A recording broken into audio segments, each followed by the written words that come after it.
खुलुमबाय बेयो बडलेण्ड इंखं टेलिभिजन दिनैनि रादाबखौ फरायदों आं धृषरन बसुमतारी। लकडाउनखौ मानिहोनो थाखाय पुलिसा ब्लेंक फायार खालामनांदों। कक्राझार नोगोराव जिल्ला खुंथाया मैगं-थाइगं आरो गोनां मुवा बेसाद रानदों। कर'ना भाइरासनि देहा फाहामसालि बानायनो सासे सुबुङा 10 बिघा हा दान होदों।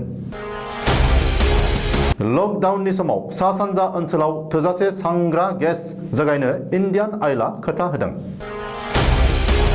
सोरखारनि बिथोनखौ मानिनानै सोलिनो खावलायदों प्रमद बर'आ। हुसियार रावबो बारग'आ कर'नाजों न' सिङाव हाबसोना थानायनि अनगा जेबो राहा गैया।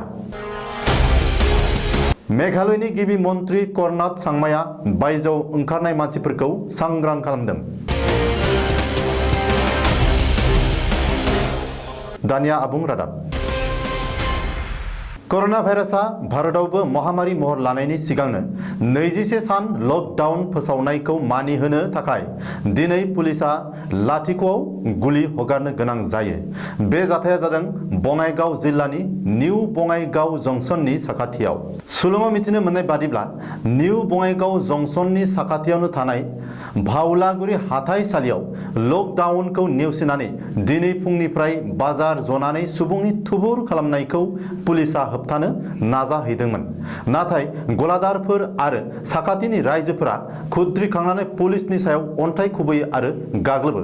ओरैहाय रायजोफोरनि बे उदखारखौ दबथायनो आरो लकडाउननि आयेन सेफायनानै मैगं-थाइगं फाननाय आरो बाजार खालामनायनि मुङाव सुबुं थुबुर जानायखौ होस्रांनो थाखाय पुलिस बिफाना ब्लेंक फायार खालामनो गोनां जायो। बबेखानि बे हिंसायारि जाथायजों लोब्बा थानाय गासै 4 दुथांफोरखौ पुलिसा एरेस्ट खालामदों होननानै सुलुङाव मिथिनो मोनदों। कर'ना भाइरासनि थाखाय हादरनाङै 21 सान लकडाउन फोसावनायाव सरासनस्रा रायजोफोरनि जेंना आरो आंखालखौ नोजोर होनानै कक्राझार जिल्ला खुंथाया दिनै मैगं-थाइगं आरो सानफ्रोमबो जिउ खांनायाव गोनां जानाय मुवा बेसादफोर रानदों। सुलुङाव मिथिनो मोननाय बादिब्ला कक्राझार मिउनिसिपाल बर्डनि सिङाव थानाय मोन 10 वार्डआव बे मुवा बेसाद आरो मैगं-थाइगंखौ जिल्ला खुंथाया रानो। मख'नो गोनांदि आबुं बन्द जानायनि जाउनाव गासैहाबो मैगं-थाइगं आरो जिउ खांनायाव गोनां जानाय मुवा बेसादफोरनि आंखाल जानानै दङ। नाथाय गावबा गावनि गोनां जानायफोरखौ लायनो दासिमबो बाहेराव ओंखारलांनो हायाखै। बेखौ नोजोर होनानै जिल्ला खुंथाया बे बिथांखिखौ लायो आरो ओनसोलनि सानैसो लाइमोनफोरखौ लानानै कक्राझार नोगोरनि मोन 10 वार्डआव गोनां जानाय मुवा बेसादफोरखौ राननानै होयो। कर'ना भाइरासनि गिख्रंथाव महामारिया आसामाव साग्लोबफैनायनि सिगांनो कर'ना भाइरासनि देहा फाहामसालि बानायनो 10 बिघा हा दान होदों कलियाबरनि फालांगिरि कृष्ण महन्तआ। सुलुङाव मिथिनो मोननाय बादिब्ला कृष्ण महन्तआ गावनि 10 बिघा हाखौ आसाम सोरखारनि सावस्रि बिफाननो दान होनो थाखाय कलियाबरनि महकुमा बेंगिरिनो आर'जलाइ गथायो। बबेखानि गाव दान होनाय हायाव कर'ना भाइरासजों सन्देर जानाय बेरामिफोरनि थाखाय देहा फाहामसालि बानायनायखौ लुबैदों कृष्ण महन्तआ। मिथिनो मोननाय बादिब्ला कृष्ण महन्तआ मन्त्रि केशव महन्तनि फंबाय। मख'नो गोनांदि दासिम रायजोआव कर'ना भाइरासनि मोनसेबो केस गैथ'वाब्लाबो बेनि गोख्रों राहाखौ रायजो सोरखारा खालामगासिनो दङ। भारतनाङैनो 21 सान लकडाउन खालामनाय समाव सा सानजा ओनसोलाव संग्रा गेसनि आंखाल जानाया नङा। लकडाउननि समाव सा सानजा ओनसोलनि मोन 7 रायजोफोराव थोजासे संग्रा गेस सिलिन्डार जगायनो खोथा होदों इन्डियान अइलनि चिफ जेनेरेल मेनेजार जी रमेशआ। सुलुङाव मिथिनो मोननाय बादिब्ला लकडाउननि समाव जाहाथे सरासनस्रा नोगोरारिफोरा संग्रा गेसनि आंखालजों मोगा-मोगि जानाङा बेनि थाखाय इन्डियान अइलआ मिरु सोरखार आरो रायजो सोरखारफोरजों लान्थ्रि सावरायगासिनो दङ। कर'ना भाइरासनि साग्लोबनायखौ होबथानायनि थांखियै सोरखारा जाबायदि बिथोन होदों बेखौ मोजाङैनो फालिनो थाखाय सरासनस्रा रायजोफोरखौ खावलायदों इउपिपिएलनि आफादगिरि प्रमद बर'आ। रायजो राजा नोंथांमोन कर'ना भाइरास जि कभिड-19 बिनि जि गिख्रंथाव थासारि बे मुलुगनाङैनो गोबां हादोराव दिनै बारानिफ्राय बारासो जादों आरो गोबां हादोराव एफा एनै कन्ट्रल जानायनि रिपर्ट फैदोंब्लाबो गोदान ओनसोलफ्राव बियो एसे बांद्राय गिख्रंथाव महर लादों। दा नैबेबायदि समाव जोंहा माहारि नाङैनो सांग्रांथि जानायनि सम जादों। मानोना जोंनि सुबुं अनजिमाया जोबोद खम आरो जों जि हादोराव एबा रायजोआव जोङो रायजो जानानै दङ, बेवहाय जि हेल्थ केयार फेसिलिटि बियो जोबोद खम आरो बिनिखायनो दिनै गभर्नमेन्टनिफ्राय जोंनि प्रिकसन हिसाबै एबा सिगाङावनो सांग्रांथि जानांगौ हिसाबै बन्द होदों आरो बयखौबो बुंदों जे ससियेल डिस्टेन्सिं एबा समाजारि एसे जानथाय जों बयबो मेनटेन खालामनांगौ। दा बेनिखायनो आं बयखौबो खावलायदों जे बे समाव बिसेसकै जोंहा लाइमोनफ्रा न'निफ्राय ओंखारनो लुबैयो आरो गुबुन जायगाफ्राव बेरायनो लुबैयो। नाथाय सासेनियाव बे बेरामा बारदेरोबा बिनिफ्रायनो गोबां मानसिनियाव थाबनो बियो बारदेरो। बियो जेराव दाङो, जेखौ मावो, जेराव जिरायो, जेरावबो बियो भाइरासआ नांफायो आरो बे जायगायाव गुबुना जिरायदेरोबा बेनिफ्रायनो भाइरासआ बारो। दा जोङो साननो हानाय जे जोङो गामियाव दङ, जोंनि ओनसोलाव दङ, जे जोङो बेवहाय बेबायदि बारदेरनायनि जेबो चान्स गैया। नाथाय लामा सामाफ्राव दखान गलाफ्राव थांनाय समाव सोरबाफोर बेबायदि भाइरास नांनानै थानाय सुबुंफ्रा दांनानै गालांनाय जिनिसफ्राव दांफ्लाङोबानो बियो फैगोन। आरो दिनै आसामनिबो गोबां जायगायाव बाहेरानिफ्राय फैनाय सुबुंफ्रा गावबागाव न'आव हाबनानै दङ एबा गावनि ओनसोलाव हाबनानै दङ। दा बै सुबुंफ्रा भाइरासआ नांनानै फैदोंब्लाबो बियो थाबैनो बेखौ मोननाय जाया, बियो एसे सम लायो।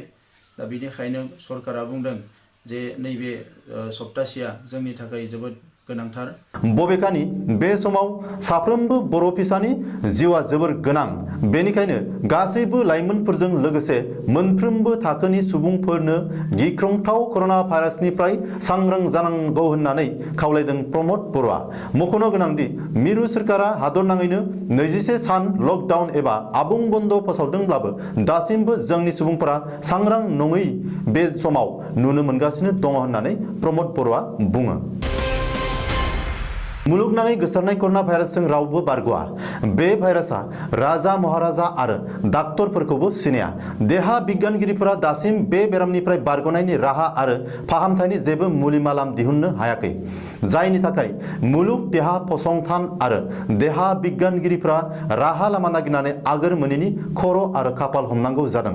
मुलुगनि मानसिफोरा न' सिङाव हाबसोना थानानै सन्देर जानायनिफ्राय बारग'ना थानायानो बे भाइरासनिफ्राय खारग'नायनि मोनसेल' राहा जानानै दङ। जाय गियालासे ओजों ओजा थांगोन बिनावनो कर'ना भाइरासआ सन्देरगोन आरो जायफोर कर'ना भाइरासखौ गिनानै न' सिं सिं हाबसोना थाबाय थागोन बिनो खारग'नो हागौ। सरासनस्रा मानसिफोरजों लोगोसे मुलुगनि राजा रानि मन्त्रि आरो डाक्टरफोराबो बारग'नो हायाखै कर'ना भाइरासजों। दिनैसिम इटालियाव सा 57 डक्टरफोरा कर'ना भाइरास सन्देर जानानै थैनांबाय। सुलुंनि बादिब्ला गुबुन गुबुन देहा फाहामसालियाव कर'ना भाइरास सन्देर जानाय बेरामिफोरखौ फाहामथाय होनो नाजागासिनो थानाय समावनो डक्टरफोरनावबो बेरामिनि भाइरासआ बारदेरो आरो थैनांगौ जायो। मख'थावदि डाक्टरफोरानो कर'ना भाइरास सन्देर जानानै थैनांगौ जानायाव कर'ना भाइरासनिफ्राय बारग'नायनि लामाया आरोबाव गुसेब जासिनबावदों। ब्रिटेननि राजखुंगुर प्रिन्स चार्ल्स, गाहाय मन्त्रि बरिस जनसन आरो देहा बिफाननि मन्त्रि मैट हेनकाकआ कर'ना भाइरास सन्देर जानानै थैनायजों जुजिगासिनो दङ। कर'ना भाइरास सन्देर जानाय स्पेननि गाहाय मन्त्रिनि बिसि कार्मेन काल्फ, कानाडानि गाहाय मन्त्रि जास्टिन ट्रुड'नि बिसि सफी ट्रुड'खौ आइसोलेसन खालामनानै जिउ रैखा खालामनो नारा नाथा नाजागासिनो दङ। ओजोंहा अस्ट्रेलियानि नखर मन्त्रि पिटार डटन, फावखुंगुर टम हेक्स आरो बिनि बिसियाबो कर'ना भाइरासजों गाग्लोबजादों। इराननि फरेन मिनिस्टार मोहम्मद जावेद जरिफनि बोसोनगिरि हुसेन शकेले-सलमआ कर'ना भाइरास सन्देर जानानै जिउ खोमानांबाय। तेहराननि मन्त्रि फातेमेह रहबरा कर'ना भाइरास जानानै थैहाबनानै दङ। इरानाव सा 15 एमपिफोरा कर'ना भाइरास सन्देर जानानै देहा फाहामसालियाव थैनाय थांनायजों जुजिगासिनो दङ। जोबोद दुखुनांथाव बाथ्रा दि हलिउडनि फावखुंगुर मार्क ब्लुमखौबो कर'ना भाइरासआ शुक्रबारखालि जोबथा हां बोहोयो। हलिउडनि सुपारस्टार मार्क ब्लुमआ desperately seeking Susan, Crocodile Dundee, Netflix सिरिजनि इउफोर बायदि सावथुनाव अरायनि थाखाय मुं गालांबाय।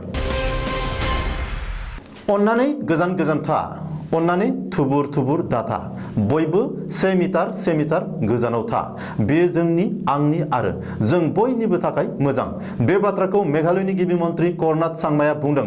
मख'थावदि कर्नाडआ भाइरासनि थाखाय भारतनाङै 21 सान लकडाउन फोसावनाय बुब्लियाव खायसे गलाफोराव मुवा बेसाद बायनो थुबुर जानाय मानसिफोरखौ नायदिंफैनानै गिबि मन्त्रि सांमाया सांग्रां होनानै बयखौबो खावलायदों।